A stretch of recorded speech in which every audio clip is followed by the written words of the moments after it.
ನಮಸ್ಕಾರಗಳು. ನಾವು ವಿಜಯಪುರ ಜಿಲ್ಲೆಯಿಂದ ಪರಿಸರ ಜಾಗೃತಿ, ರೈತರ ಅಭಿವೃದ್ಧಿ ಹಾಗೂ ಜಾನುವಾರು ಸಂಪತ್ತಿನ ಉಳಿವು ಬೆಳವಣಿಗೆಗಾಗಿ ಸೈಕಲ್ ಜಾಥಾವನ್ನು ಹಮ್ಮಿಕೊಂಡಿದ್ದು, ಈಗ ಬಾಗಲಕೋಟೆ, ಹುಬ್ಬಳ್ಳಿ, ಧಾರವಾಡ ಜಿಲ್ಲೆ ಮಾಡಿಕೊಂಡು ಈಗ ಹಾವೇರಿ ಜಿಲ್ಲೆ ಪ್ರವೇಶ ಮಾಡಿದ್ದೇವೆ.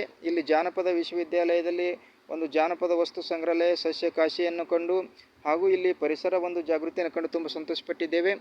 ಇಲ್ಲಿ 3 ಜನ ಆದರ್ಶ ವಿದ್ಯಾರ್ಥಿನಿಯರು, ಅವರು ಪ್ರಶಿಕ್ಷಣಾರ್ಥಿನಿಯರು ಸಿಕ್ಕಿದ್ದಾರೆ. ಅವರು ತಮ್ಮ ಒಂದು ಅಭಿಪ್ರಾಯ ಹೇಳಬೇಕಾಗಿ ವಿನಂತಿ. ರೈತರಂದ್ರೆ ಅವರು ನಮ್ಮ ಬೆನ್ನೆಲುಬಾಗಿರ್ತಾರ. ಅವ್ರು ಇಲ್ದ ನಾವಿಲ್ಲ. ಅವರು ಬಿತ್ತಿ ಬೆಳೆದು ಅದರಿಂದ ನಾವು ಇವಾಗ ನೆಮ್ಮದಿಯಿಂದ ಕಾಲ್ ಮೇಲೆ ಕಾಲ್ ಹಾಕೊಂಡು ಊಟ ಮಾಡ್ತಿದ್ದೇವೆ ಅಂದ್ರೆ ನಮ್ಮ ಹಿಂದೆ ಅವ್ರು ಇದ್ದಾರೆ ಅಂತಂದು ಅರ್ಥ. ಇದೊಂದು ಅವರ ಹೋರಾಟ ಒಂದು ಸುಖಕರವಾಗಿರ್ಲಿ.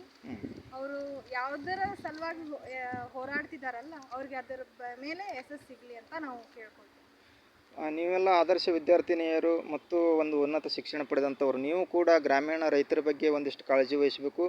ರೈತರಿಗೆ ಮತ್ತು ಗ್ರಾಮೀಣ ವಲಯದ ಜನರಿಗೆ, ಮಹಿಳೆಯರು, ಮಕ್ಕಳಿಗೆ ಏನು ಹಿನ್ನಡೆ ಆಗ್ತಾ ಇದೆಯಲ್ಲ, ಅಲ್ಲಿ ನೀವು ಕೂಡ ಒಂದು ಮುಂದೆ ಸಂಪನ್ಮೂಲ ವ್ಯಕ್ತಿಗಳಾಗಿ ಸಮಾಜಮುಖಿಯಾಗಿ ಕಾರ್ಯಗಳೆಲ್ಲ ಮಾಡುತ್ತಾ, ವೀರರಾಣಿ ಕಿತ್ತೂರು ಚೆನ್ನಮ್ಮ ದೇವಿಯಂತೆ, ಝಾನ್ಸಿ ರಾಣಿ ಲಕ್ಷ್ಮೀಬಾಯಿ ತಾಯಿಯವರಂತೆ ನೀವೆಲ್ಲ ಒಂದು ಗ್ರಾಮೀಣ ರೈತರ ಬಡವರಿಗಾಗಿ ಹೋರಾಟ ಮಾಡಬೇಕಂತೇಳಿ ನಮ್ಮ ಕಳಕಳಿಯ ವಿನಂತಿ.